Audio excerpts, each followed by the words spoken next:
The courtroom was silent, save for the rhythmic creak of the ceiling fan and the soft shuffle of legal pads being closed. The judge didn't even look up. Dismissed. No merit. Court adjourned.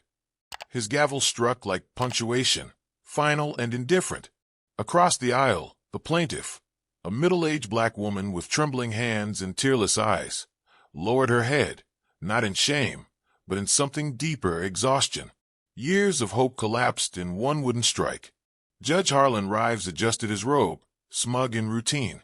He had ended hundreds of cases like this, certain no one would challenge him. But today, from the gallery, a voice cut through the heavy air. "Then I'll show you the merit you've buried, Your Honor." Calm. Steady. It was Pam Bondi. All eyes turned. He didn't flinch, only smiled faintly, because he still believed, like always, that the system would shield him. There was a stillness after her words, not loud, not grand, but the kind that shifted air in the room. The bailiff's hand hovered near his belt, unsure. Pam didn't move. She just met the judge's stare and held it, like she had waited 10 years for this moment and wouldn't waste a second blinking. Outside that courtroom, she had already started the fire.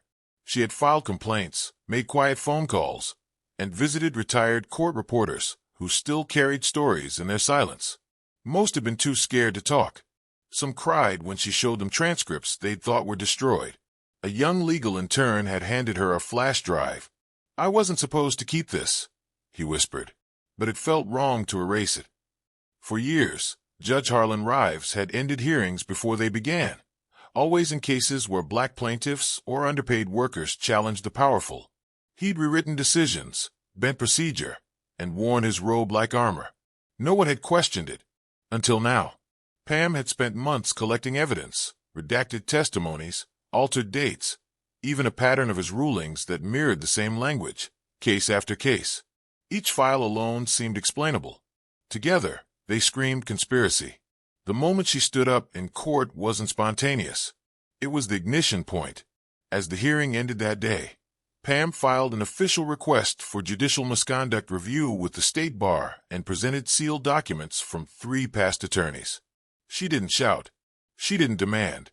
She submitted, and quietly left. But whispers started, first online, then in the courthouse. A clerk emailed her late at night.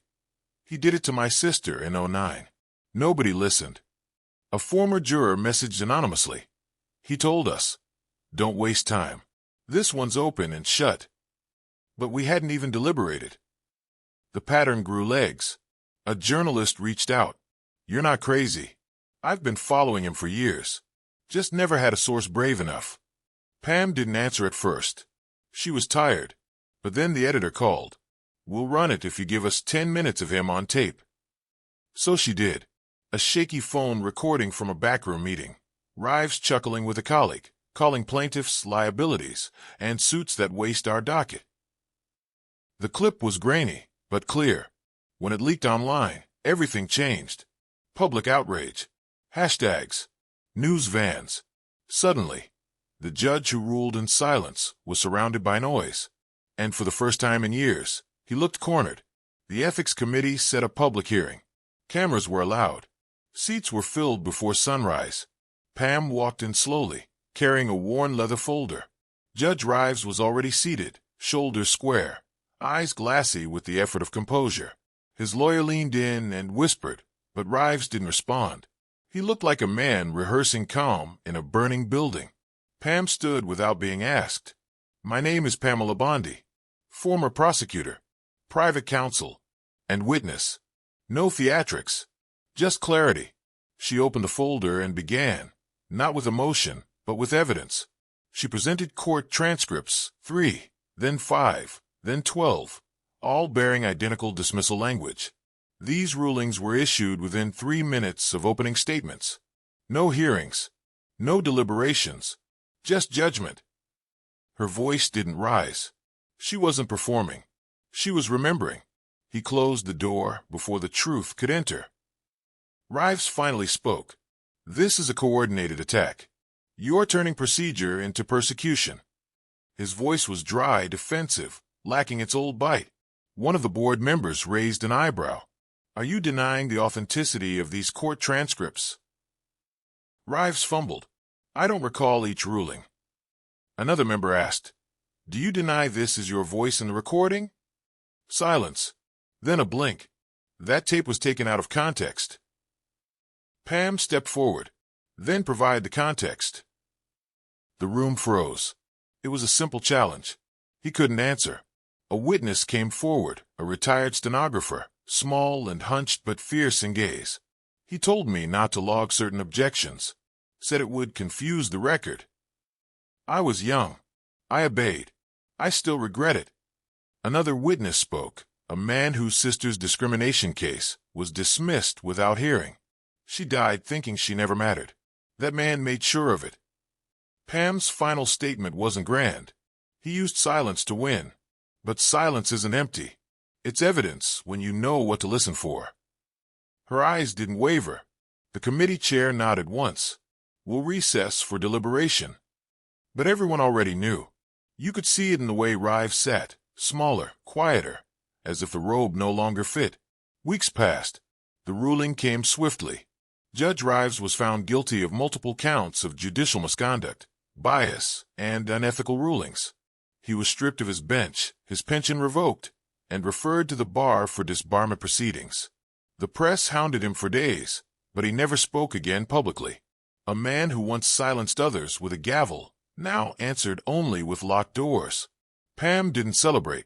She didn't throw interviews or write headlines. She visited a grave, the plaintiff whose case had been dismissed that day in court. She left a single document folded neatly on the headstone. We reopened it. It read, Your voice will be heard. Later, she sat on her porch alone, phone buzzing nonstop, unanswered. Rives was last seen exiting a courthouse through the back door, head down alone. His name was removed from the building's plaque. His chambers reassigned to a young black female judge. One of her first acts was to request a formal review of every case Rives had dismissed in 10 years.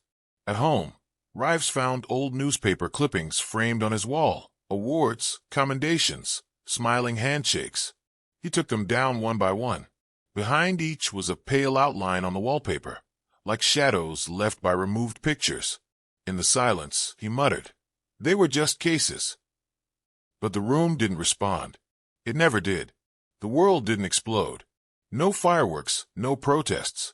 Just quiet shifts. A man once feared became invisible. A woman once ignored became a symbol of resolve. Pam received a handwritten note months later from a law student. You made me stay. I almost quit, but then I watched you speak without shouting. In the courthouse lobby, people began to notice the difference. Plaintiffs weren't dismissed so quickly. A clerk who used to rush now paused. A judge leaned in and listened longer than before. Small things, but real. Pam walked those halls sometimes. Not in power, just in presence.